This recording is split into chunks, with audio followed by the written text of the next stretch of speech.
எதிர்பார்ப்பில் 4 வகை இருக்குது. சில பேர் நமக்கு ஒரு 100 ரூபாய்க்கு உதவி செஞ்சுட்டு 100 ரூபாய் எதிர்பார்ப்பாங்க. அதாவது சம அளவு எதிர்பார்க்கும் ஒரு தன்மை. உடனே ரூபாய் பற்றி பேசணும்னு வச்சுக்காதீங்க, புரியுதுக்காக சொல்கிறேன். நமக்கு ஒரு உதவி செஞ்சுட்டு அதே அளவு எதிர்பார்ப்பாங்க. இது சம அளவு எதிர்பார்ப்பு. இது நம்பர் 1. சில பேர் நமக்கு 100 ரூபாய் கொடுத்துட்டு 1 கோடி ரூபா எதிர்பார்ப்பாங்க. புரிஞ்சுங்களா? அதாவது நமக்கு ஒன்று செஞ்சுட்டு 9,000 எதிர்பார்க்கறது. இது ஓவர் எதிர்பார்ப்பு. 3வது, ஒரு சில பேர் நமக்கு ஒன்றுமே பண்ண மாட்டாங்க, ஆனால் எதிர்பார்க்க மட்டும் செய்வாங்க. இது போங்கு.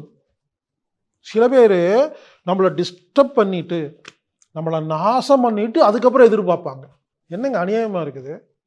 பல பேர் அப்படிதாங்க. நிறைய நான் பஞ்சாயத்து பார்த்துட்டேங்க.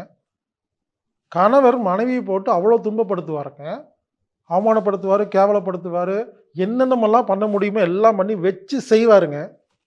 செஞ்சுட்டு எதிர்பார்ப்பார், நீ எதை பண்ணல எது பண்ணலன்னு. அதான் சொல்ல முடியும், வேறு என்ன பதில் சொல்ல முடியும்? என்னங்க அநியாயமாக இருக்குது. புரிஞ்சுக்குங்க. இப்படி 4 விதமான எதிர்பார்ப்புகள் இருக்குது.